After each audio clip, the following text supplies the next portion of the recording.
In this second half, let's tell you that as the rainy season continues, farmers in Yobe State are scared over the flooding situation in the state.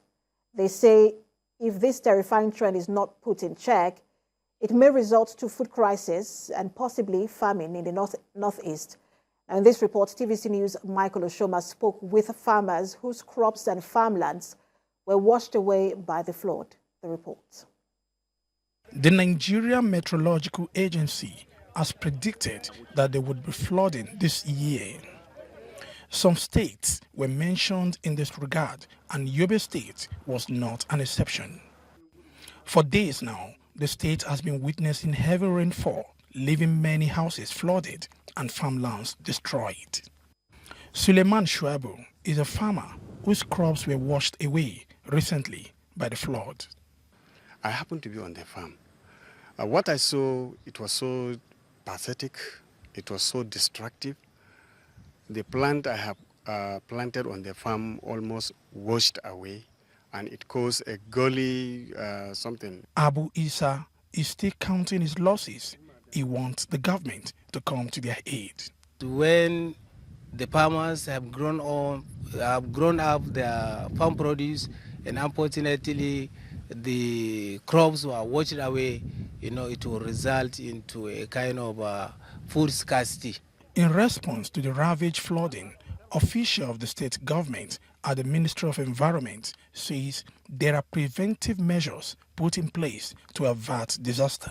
The government used to fund the office to evacuate all the drainages in the 5 major towns of the state so that it can at least mitigate the dangerous effect of the erosion.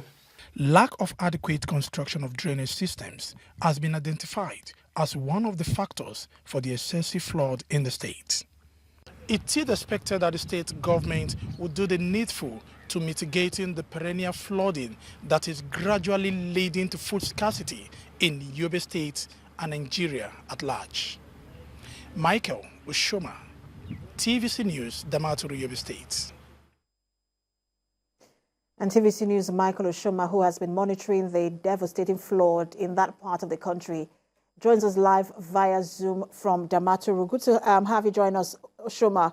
Michael, talk to us more, because just listening to the farmers there is really sad development to lose your means of livelihood to flooding. Give us an idea of the extent of the damage that has been done by the flood. I really can't get the question, but I heard the word livelihood. Hello?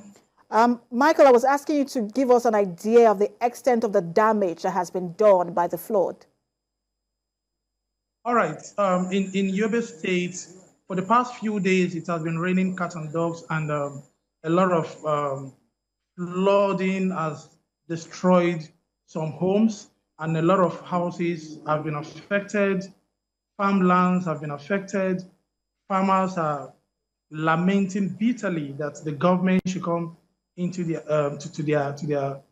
aid to ensure that this does not occur. As we speak right now, it's really a huge concern in the state, and affected victims are calling on the relevant authorities to do the needful to ensure that this perennial flooding do not lead to food crisis in the state, especially the farmers. They are really concerned about it, and they want the government to do the needful. And is there a sense that the government is listening to their call and doing anything to ameliorate the plight of these farmers? Yeah, the government is assuring the farmers and other affected residents that they are going to build more drainages, which has been identified as one of the major factors for this excessive flooding in the state. They also assure that farmland where they are, some farmland are majorly identified as waterways to this flooding will be taken care of by the Ministry of Environment. As you can see in the report, one of the state government officials said they are doing the needful to ensure that this year, as as predicted by NIMET, they will do the needful to ensure that they cushion the suffering of affected victims, especially the farmers, to ensure that they do not lead to food crisis, the flooding do not lead to food crisis in the state. And Michael, keep an eye on government response for us and bring us updates when you have it. Thank you so much for that update. Our correspondent, Michael Oshoma, live for us there in Damaturu, Yobe State.